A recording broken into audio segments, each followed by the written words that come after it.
It's okay to be sad. ہر انسان کی زندگی میں کچھ نہ کچھ ایسا ہے کہ اسے غم آئیں گے، اور یہ اللہ نے لائف کی نیچر بھی یہی بتائی کہ الذی خلق الموت والحیات لیبلوکم ایکم احسن عملا، کہ میں دیکھوں گا تم میں سے بہترین عمل والا کون ہے. کہ یس اندھیرا بھی چھا جاتا ہے اور وہ پورا کا پورا چھا جاتا ہے، لیکن کبھی بھی اندھیرا پورا کا پورا نہیں رہتا ہے. صبح ہوتی ہی ہوتی ہے، کبھی بھی سچویشن سیم نہیں رہتی. تو مومن کو کبھی بھی ہوپ لیس نہیں ہونا چاہیے کسی بھی سچویشن کے بارے میں. ہوپ ہی ایک ایسی چیز ہے نا جو انسان کو زندہ رکھتی ہے. تو اللہ تعالیٰ ہوپ دلا رہا ہے. یہ اللہ کے الفاظ ہیں، یہ کسی انسان کے الفاظ نہیں ہیں کہ اللہ تجھے نہیں چھوڑ سکتا، نہ اللہ تجھ سے ہیٹڈ کرتا ہے. بس یہ اللہ کے کچھ طریقے ہوتے ہیں انسان کو ٹیسٹ کرنے کے لیے، انسان کو کچھ سکھانے کے لیے، کیونکہ یہ دنیا کی زندگی تو ہے ہی بہت ٹیمپرری. اصل میں آخرت کی زندگی ہے، وہاں پہ آپ کا ریوارڈ جمع ہو رہا ہے. اللہ کے ہاں دیر ہو سکتی ہے لیکن اندھیر نہیں ہے، ٹھیک ہے نا. اس کی بہت سی حکمت ہے اس دیر کی.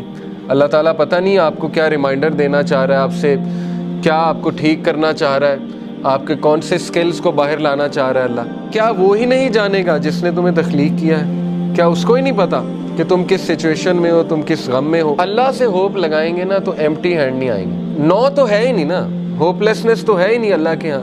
اس لیے یہ شیطان ہوپ لیس کرتا ہے بندے کو آ کے کہ جی تجھے تو یہ ملا ہی نہیں، پتہ نہیں اس کے بدلے اللہ نے کیا دینا ہے. تیرا رب تجھے اتنا دینے والا ہے عنقریب کہ تو راضی ہو جائے گا. جو بندہ خود پین میں ہوتا ہے نا وہ پھر دوسروں کی بڑی زبردست مدد کرتا ہے. تو غم کو بری بات نہیں ہے، ٹھیک ہے نا. غم کو سزا نہ سمجھیں. غم جو ہے یہ تو روحانیت کی سیڑھی ہے. اس روحانیت کی سیڑھی پہ چڑھ کے انسان کا جو ہے وہ دل نرم ہوتا ہے، پھر وہ دوسروں کا غم فیل کرتا ہے اور پھر وہ دوسروں کے لیے کچھ کرتا ہے. دیکھیں نا جن سے اللہ ناراض ہوتا ہے ان کو تو یہ سائن ہی نہیں ملتے، وہ تو فل مزے میں ہوتے ہیں. ان کو نہ کوئی مصیبت آتی، نہ کوئی پرابلم آتی. جیسے اللہ کے نبی صلی اللہ علیہ وسلم کو اللہ نے کہا کہ ان کا جو مزہ ہے، ان کا کھانا پینا، ان کی عیاشی آپ کو دھوکے میں نہ ڈالے. یہ اللہ تعالیٰ ان کو ڈھیل دے رہا ہے، یعنی اللہ ان سے اس حد تک ناراض ہو چکا ہے کہ اللہ ان کی کیئر ہی نہیں کر رہا. جس شخص سے اللہ ناراض ہو جاتا ہے تو پھر اللہ کے نبی نے کہا کہ پھر اللہ تعالیٰ اس کی وہ بھٹکتا رہے اور وہ جس وادی میں مرے اللہ کو اس کی کوئی فکر نہیں ہے. یہ ہے اصل میں وہ شخص بدبخت. اور یہ کون ہے؟ وَلَا تَكُونُوا كَالَّذِينَ نَسُوا اللَّهَ فَأَنسَاهُمْ أَنفُسَهُمْ. کیا تو نے دیکھا اس کو جو اللہ کو بھول گیا تو پھر اللہ نے اس کو اس کا آپ بھلا دیا. اولئک هم الفاسقون، یہی تو فاسق ہے. تو اس لیے یہ مت سوچے کہ اللہ نے آپ کو بھلا دیا. اگر اللہ کسی کو ناپسند کرتا ہے تو اپنے قریب کیوں لائے گا؟ مجھے یہ بتائیں، ٹھیک ہے نا. ایک بندہ کہیں اور جا سکتا ہے، کلاس میں آ گیا، دین کا لیکچر سننے آ گیا، کیا یہ نشانی نہیں ہے کہ اللہ اس سے راضی ہے؟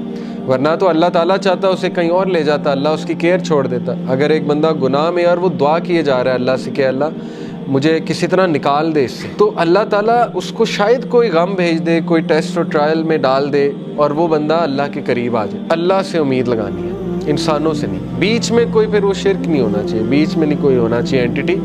ساری کی ساری امید اللہ تعالیٰ سے ہے. پھر آپ دیکھیں اللہ تعالیٰ جلد آپ کو ایسی چیز دے دے گا کہ آپ کا غم اللہ ہلکا کر دے گا.